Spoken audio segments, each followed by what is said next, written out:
Was that kind of dude. This is the 70s. What is this? This is the 70s. Because I couldn't 72. Yeah, late 60s, 70s. Stephen, you want to? Yeah. Whatever. That was me. Yeah, whatever.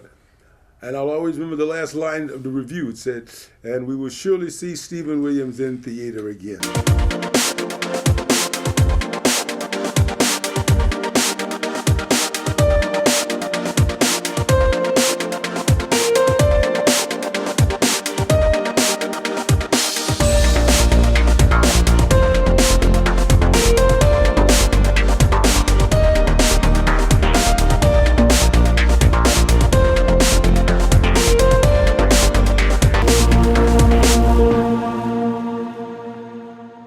We've got a very special guest today, a guy who you've known for he's singing in the background, as a matter of fact. I'm going to cut to a shot of Stephen Williams.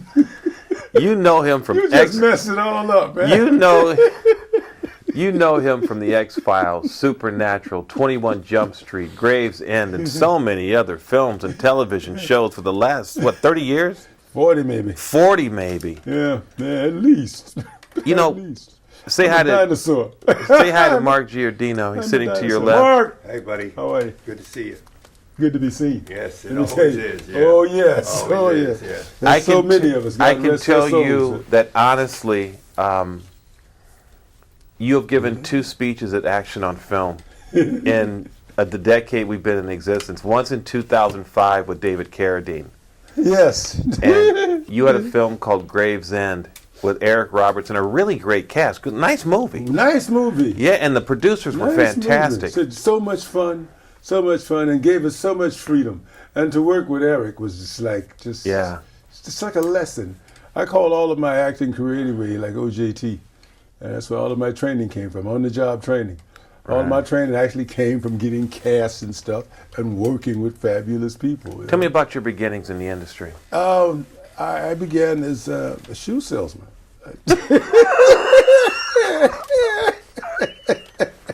Perfect. I mean, no, seriously. Well, where to go from there? It's right. That's beautiful. Yeah. Where to go from there. Really, I was selling ladies' apparel in Chicago. Shoes and ladies' clothing. In a district sort of like in Chicago, it's Michigan Avenue would be our Rodeo Drive here. And a lot of my clients were ad agency executives, the ladies from ad agencies, and a lot of models coming in, and they kept encouraging me. Oh, you have the physique to be a model. I actually started out as a model in Chicago, photo model, a lot of catalog stuff and a little bit of ramp stuff. And one day somebody asked me to do a play. Slow Dance on the Killing Ground was the title of the play, and I think it was Deerfield Community Players. And I bumped into this guy, and my lead actor just fell out. And you look like him. And 2 weeks rehearsal on a 3-character play that went about 3 hours, the original length of it. Wow. We truncated it to about 2.5 hours. 2-week rehearsal period. One of the actors fell out. I won't say the lead because it's only 3 characters. One of the actors fell out, and I replaced him and did this play that I'd never done a play before. I was that kind of dude. This is the 70s. What is this? This is the 70s. Because I couldn't 72. Yeah, late 60s, 70s. Stephen, you want to? Yeah. Whatever. That was me. Yeah, whatever. And I'll always remember the last line of the review. It said, "And we will surely see Stephen Williams in theater again." And shit started. I'm sorry.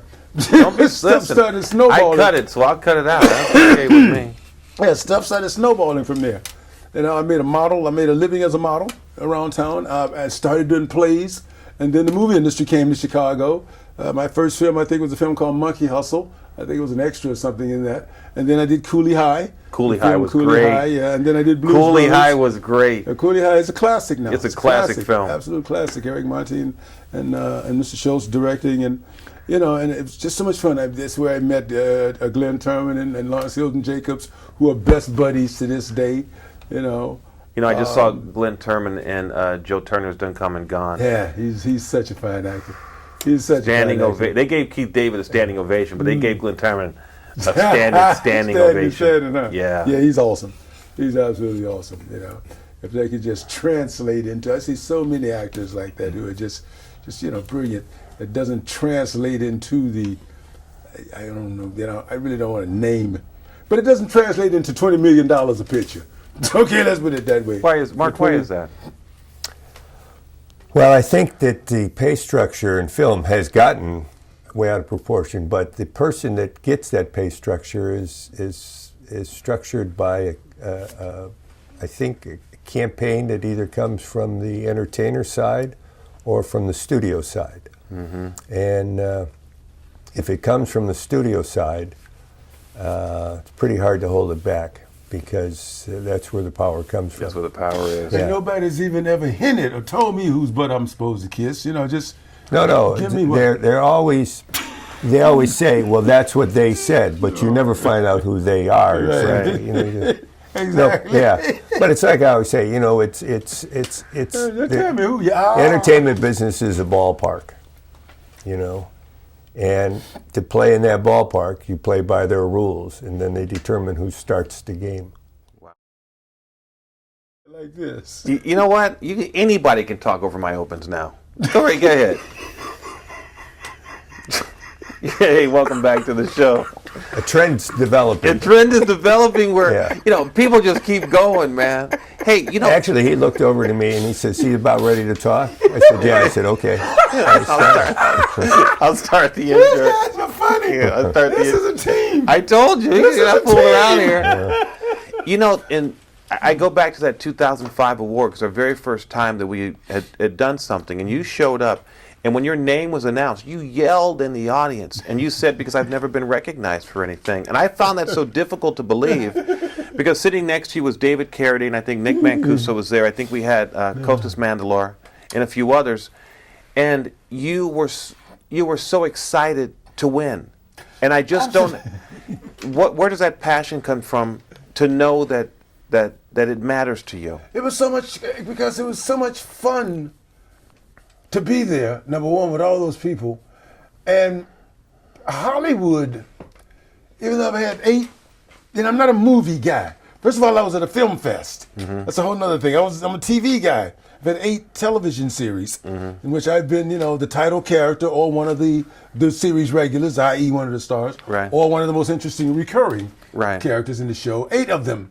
But that's over a television career. So to be in a film community setting, with that whole film actor thing. And my TV career hasn't translated into any kind of major film career. So to be there with a bunch of film actors and at a film festival was so much fun for me. And this job has always been fun for me. I like to say I haven't worked a day in my life since I started acting. I don't care how hard they say it is, and it is. It's a difficult thing. It's difficult to break in. It's difficult to get to the top. It's difficult to whatever the top is. But the joy for me is just to do the work. To do the work. When you get involved in the politics and the money, that can destroy a lot of the art inside you. That can destroy a lot of the stuff inside you. Because there's that constant battle now. And that struggle with that rent, with that mortgage, with that car note, with that opulence here and the da-da-da there. Mark, you feel the same way? It's... Yeah, well, at what point did you feel that you were doing what you were doing strictly because you wanted to do it? Right from the very beginning. I tell people, and they think I'm joking. I got into the business to get laid, because of all the you had a direction. models. You had a that's goal. You had a goal. That's Set only a goal goal. up. That's only goal, only ambition that I've ever really had relative to this business. Yeah. All those women were telling me, encouraging me to be a model, and it started snowballing and snowballed into an acting job. I call it a job now, just a series of jobs. I don't even call it a career, because I've never been reaching or never been trying to build anything. Those steps, right, where we build from to, I've never done that in my life. I've just been doing. Well, your work has done it for Yeah, you. I've just been doing stuff. Now, you are one of the I get up every morning to go outside and do stuff. Yeah. I find it so annoying. It has no purpose. I find it so annoying about you. I can't send you an email, right? I gotta call you, and then your phone picks up. Then I gotta talk for 2 minutes. You go, "Yeah, hey Del, what's up?" And I go, you have nothing. technological going on. No, I don't like this electronic age stuff, man. Nothing. This stuff drives me crazy. You know, unless I need to mass mail, I'm not going to sit down and do a bunch of this to Yeah. talk to somebody. Right. I will do this, hello, yeah, what's up? And normally that's to meet somewhere, because I don't even like talking on the phone. Now- you know, people have these long conversations Yeah. on phones. No, a phone is designed for me for setting up meetings, setting up, you know, where I'm supposed to be, what I'm supposed to do, what time I'm supposed to be there, where's my mark? Somebody say action. You notice that I always That's keep my what I phone. do. You notice I always keep my phone conversation with you very short. It's 30 seconds. I have a timer. I go 30. I'm off the phone with him because I know you don't want to talk to me. You don't talk to anybody. I can tell. No, man. When we come back, I want to talk about conventions. Okay. Hey, welcome back. You know, you mentioned that you were on 8 series. What is Yep. that like? Mark, you were on a bunch of TV shows, you know, many shows. What's it like to be accepted? You know, I'm asking that question to both of you. What's it like to be accepted in the industry and to be seen on a regular basis? What's that feeling like? Well, it's a validation that someone or a group of people have seen you portray a character that they think you've done well enough that's embodied whatever they saw it as, that they want you to continue to be the person to portray it. So, wouldn't you say so? I think it's just like being in a candy store for me. It's like being in a fucking candy store. Toys everywhere. I'm telling you, man, it's been fun. Didn't you hear me earlier? I said I've never worked a day in my life since I started this business. It's fun for me. It's just fun. It's a joy. What about and it's rent. And it's rent. What about the And a nice conventions? car. When you go to the conventions for What? Supernatural, say. Yeah. I was at a convention recently, and Jim Lee was signing autographs. And so I walked through the line to get my autograph, and he goes, "What are you doing?" I said, "I'm going to get your autograph." And he said, "Well, it's $20. I said, "Great." He goes, "But you got to wait in line." I go, "There's no line." I walked right up. He says, "No, the line." And I looked to my right, 5,000 people in line ahead of me. I go, I wouldn't wait for 2 people. But they do that for you guys. And do you guys charge for the signatures and the autographs? When you do a convention, contractually, there's a whole bunch of stuff built in. You know, there's a fee that the actors get that comes from the promoter, and the promoter is one in charge of charging the fans for our fee thing. Right. So there's monetary compensation Naturally, for conventions. But the You fans took a circle to get there, didn't you? He asked know, you when a he question, and then he when he went, asked "Oh, stuff like finally we got around to there's some money involved." I don't know why I said giddy today. You make me giddy. See, the show makes you happy. Yeah. But more than that, it's the incredible dedication of these fans. And like I said, some of them travel from remote parts of the world. And there was one X-Files. Was it an X-Files convention? Or was it a Supernatural convention? I think it is a Supernatural convention. This young girl and a group of them, a little group of them, about 4 or 5 of them. They were in every city. We did 10 cities. Oh my gosh. They were in every city.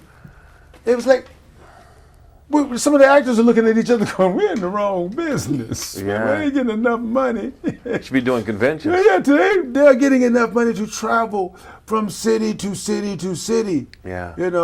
And you get, folks come as far as, last year we did a couple in London and Germany, and people will make those kinds of, we had people coming from Japan and Korea and China. And they're some of the most creative people I've seen. They will show up with exact costumes made out of Lego or popsicle sticks or Yeah, thread whatever. or needles Yeah. or sculptures, Yeah. cement paintings. Yeah. I mean, some incredible talent themselves. Right. These people enjoy detailed scenes from the show or detailed props from the show or like the boys' car. You see a lot of models Yeah, of the yeah, boys' yeah, car. yeah. You see some people drive up and In that then same in car. a real one, right? It's just, God bless them.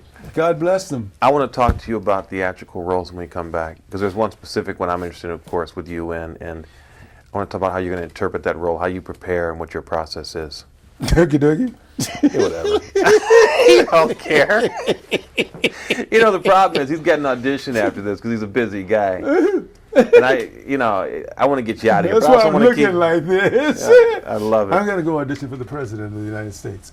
You're gonna get it. Not an OB imitation of any sort. Just Why are they still having you audition to begin with? I tell you, cause I'm irrelevant. Come on, pronounce You it. said it perfectly. Irrelevant. He said, now you can't repeat Right. it, can you? Said it perfect, now he doesn't understand. What do you mean you're Irrelevant. irrelevant? Tell me, Irrelevant in forget the Hollywood, break. Tell man. me, what do you mean irrelevant? I mean, irrelevant in Hollywood. I don't think Hollywood gives a shit about Stephen Williams, not particularly. And what is Hollywood? You know what I'm saying? What is Hollywood? I am not a mainstream individual, neither an actor nor an individual as a person. And even at my most popular, and we can be running. Are we filming? Yeah. Even at my most popular, I was always out of town. You were in 5 years in Canada. You're in Vancouver, Canada, 5 years in Vancouver for the Jump Street. X-Files was shot there too, so another couple of years, recurring on X-Files. Supernatural is now shot there. The Links, a series I had for a couple of years. The first year was spent in Virginia. Blackjack Savage was spent in Florida. I don't think I've had, what the other series I've had, they didn't run here, Florida. I'm always away, so the time when I was at my most popular, I wasn't here to network. Right. To do that, get a PR person and Right. and the magazines and the talk shows and that I was away, and not very concerned about it. And I noticed that because because you're so aloof about it. I mean, you just. Well, I was working. I was lucky. I'm blessed. I was Yeah, working. yeah. For a guy who never, reached for anything, never tried to be an actor. I've never had an ambition or a goal in my life. wait. No. No, really, no. Back up. That's You were talking about getting laid. Oh, okay. That was definitely an ambition, which I don't think has disappeared. How do you prep for a film role, and do you prefer film to television? I prefer, because I haven't done, again, a lot of film, I like television. Number one, television is a weekly paycheck, and it's something to get up and go do every day. With film, there's lots of downtime in between. TV is like a job, and I like having a job. I personally like having a job. Get up, go to work, put in my 8 to 16 hours in this business, and come home. So I would like to have a film career, where I'm bringing down 20 million in film, go out and work for a couple of months and take some time off. So yeah. What's your process for preparing? My process is to read the words. My process is to read the script. My process is to read the script and learn the lines. That's it. How about you, Mark? What's That's your it. process?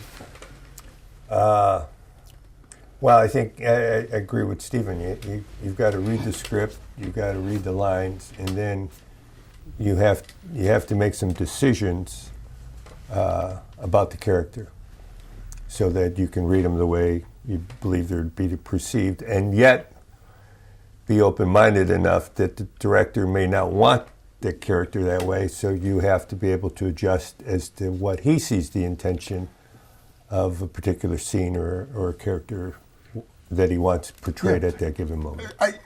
So you have to be very flexible, and some actors just want to read the lines and read the script and then be available to go any different direction. Some people like to actually build part of their character or all of their character ahead of time. But if you do that, then you've certainly got to be open and free enough to be able to adjust that as they wish you to do. Yeah. If you relate to the material, particularly, once you relate to the material, for me, once you relate to the material as an actor, it's almost like your character starts to form itself. Right. If you can relate to those words, those emotions, those incidences that have happened, and then it's a team. After that, it becomes a part of the team. After that, it's like the cake batter. The spoon starts to spin. Mm-hmm. You put all these ingredients together, all your actors, your director, your writer, your producer, all of that stuff. You throw all that stuff together, and then the spoon starts to spin. I like it. And I'm just making this shit up as I go. I'm there right now making this up. The spoon starts to spin. It's a good spoon, and though. really, and that's the creative process. Yeah, exactly. That begins what we call the creative process. That starts that stuff to swirling. And you spend 5 or 6 weeks or however many days swirling that around, and then somebody takes it into a little room And cuts it up.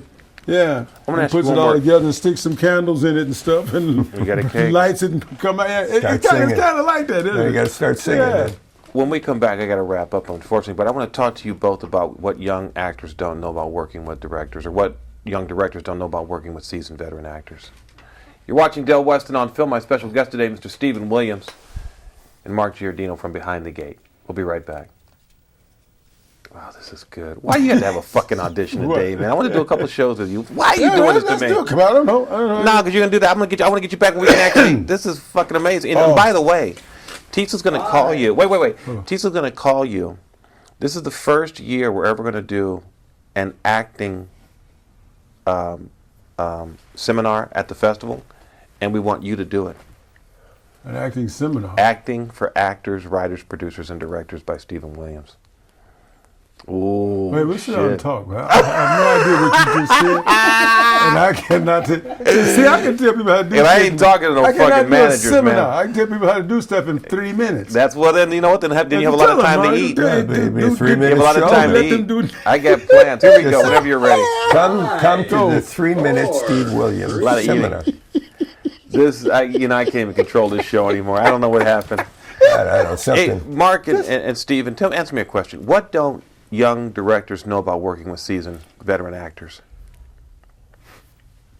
Well, I don't know that they don't know it, but I think that sometimes a young director who isn't as experienced as the actor may not be as open or receptive to the multi-ingredients that the seasoned pro can deliver to him. And I think as an actor has to adjust to a director, sometimes with a suggestion, a good director or a seasoned director, regardless of his age, is receptive to maybe an actor giving him some intentions that he didn't see that embellish or help make the character even stronger. Stephen, for you, what would you like young directors to know about working with you? We both got to figure out how to get along with each other so we can get this project done, get the check cleared. Do you see it as an art? Do you see it as, or are you just looking for a job? I mean, I'm amazed because the guy's so good, you would think it's art. Yeah, I guess so now you understand why I'm so mad today. I ain't Brad Pitt or Samuel Jackson or Denzel or something, man. You can understand why I'm so angry, man. Because I am. I'm incredible. I'm incredible. And You it are. just You're hasn't fantastic. happened for me. It just didn't happen for me. It hasn't happened But at yet. the same time, a great life happened. Right. I do not have not one regret, even though I'm in this. I haven't worked for 10 years. How do you mean you haven't worked in 10 years? I saw you. But you know, every once in a while, I'm used to having a weekly job. Dale. That's a whole Right. big deal. That's that thing between movies and TV. To have a weekly job. You know, I'm used to having a weekly job. Right. Yeah, 8 series. You need that, don't you? Eight- Not just yes, the money, but I you need it it. for your. To keep me sane. Look at me. I'm off the wall right now. Yeah, I'm excited about going to an audition. But if I don't have some work to do every day, oh man, I get in a lot of trouble. Well, I can't look. I can't. I can't. A long day without a I job. am not going to be able to go audition for the president. Yeah, you are. I can tell. Be open. Like Mark said, the experience sometimes that the older actors bring, these young directors don't get. And if you don't get that chemistry going right away, there's a resentment there coming from them. You punk. What? You trying to tell me what? What's wrong with you, man? I've been doing this for 45 years. Yeah.